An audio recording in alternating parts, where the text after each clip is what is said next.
mean, on 9/11, the only plane in the sky after those 4 planes went down was the Bin Ladens being flown out of New York.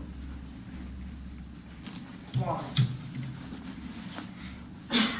Well, I know that, you know, If we were on, is that your question? if we were on a mission to get Bin Laden, why did we fly his entire family back to their kingdom over there?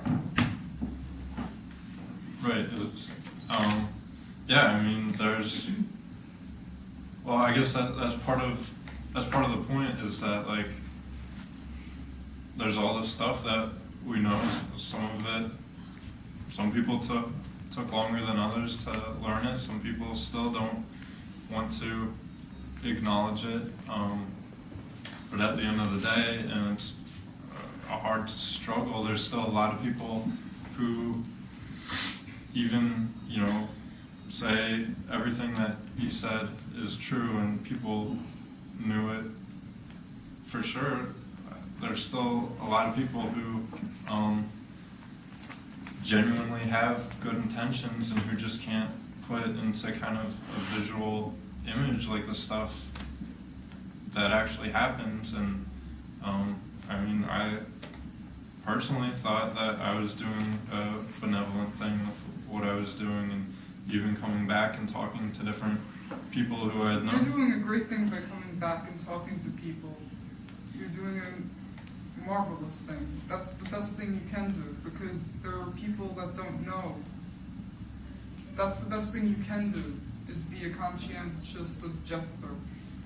I sincerely give you all the credit in the world for that.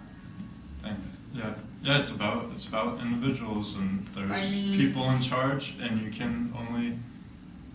they have the power that we give them, and it's up to us whether or not what we're going to let them do. Yeah, when you were describing the situation in Iraq, at the point where you began to question things, and you said you gave up, you know what I mean? You sort of went through the motions, but you began to go into this period where you really didn't feel like you could carry it out, but you were carrying it out, you know, I mean, all that conflict. That was representative, I think, of more than yourself. Yeah, more than other, just you as the only GI. So my question is, how would you divide up your fellow soldiers, both from their experience in Iraq to coming back? How would you divide them up? Like, on what percentage are just whacked out, totally, you know what I mean, blindly following orders and don't give a shit about the people, to the other extreme, you know, people questioning and thinking things, to a whole, probably the majority in the middle? I mean, how would you divide that up into 3 or 4 groups, or, you know, have you thought about that at all? Yeah, well, I'd say, like, in my company, which was 115 people, 120 people, I could probably count on one hand, like, how many people actually continued to think that we were there based on the ideals that they had enlisted for, that, you know, they had heard about. The high majority of people seemed to, you know, they thought it was like a joke that we were there, or that we weren't doing anything worthwhile. And a lot of people even said, you know, if things were switched around and the things that we were doing on a day-to-day basis, ripping through people's homes and searching them, and detaining people in the middle of the night, and their families didn't know when they'd see them again, that, yeah, they'd probably be resisting an army that did that if the rules were reversed. Unfortunately, it seemed like, even though a lot of people acknowledged that a lot of them weren't, or didn't know really how to act on it. So especially, like, when we got back, a lot of people would just spend a lot of money, like, on nice cars or new TVs or alcohol, or just things to kind of distract them. And so I guess that was kind of the main group. And actually, if you get involved with the peace movement, as you did. Can I finish? Yeah, I want to follow up with someone. Go ahead, finish. And so yeah, that, and so as far as the just kind of blindly following orders, it seemed like the motivating factor that contributed for a lot of people to do a lot of tragic things was just kind of the mindset that, yeah, we're here and what we're doing isn't idealistic at all, but the fact is we're here and I'm going to fight to make it home. And sometimes that contributed to just, I need to make it home, I'm going to do whatever it takes. The reason I raise that is because I'm sure for people in this room and for people across the country, this question about the GIs and how they think is a real, people do not understand this.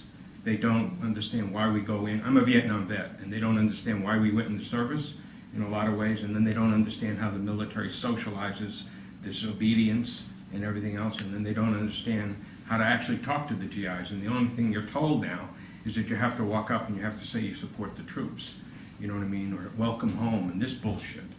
And the reason I'm raising this is because I think it's important for people to understand that when you said the great majority are questioning, that means you should be able to walk up to GIs and have a good, decent, a rational conversation with a GI about what the truth is, rather than feel like, oh, I can't talk to them. And yet the whole good section of the anti-war movement in this country is really intimidated and doesn't know how to talk to GIs, and they don't understand that, you know what I mean, the basis to actually. So I just think that you're talking about it more is very important. That's why I'm stressing it. Right. Yeah, I mean, I think it's a lot about presentation too. Like if you go up and tell a soldier they're wrong, even if they know that they are wrong, they're probably going to get defensive about it. Like, who are you to tell me what to do? I've done this, and this. But yeah, if you're actually like able to come up and be respectful, and so like one idea I like to encourage people to do is there's like all those sites out there like anysoldier.com or Adopt a Soldier, and all these sites that are, you know, traditionally very pro-war, and so, you know, my group would be getting a lot of these letters and stuff, but and it would just be this constant stream of, you know, you're doing the right thing, you're saving American lives, and you're defending our freedom, and all these, you know, we'd get it, and we know that this stuff's not true, but I think it would go a long way, like if people went on there and were able to respectfully send letters to soldiers, and these are going to go to soldiers who are deployed, and just encourage them, well, first to respect the effort they are putting in, and that a lot of them, you know, I think we're sincere, we're idealistic at some point, and did have good intentions, so just to be respectful and sincere, and then also to, you know, just present a different point of view. And I mean, I think I didn't hear many different points of view, and just that opening up of ideas, I think, can really go a long way.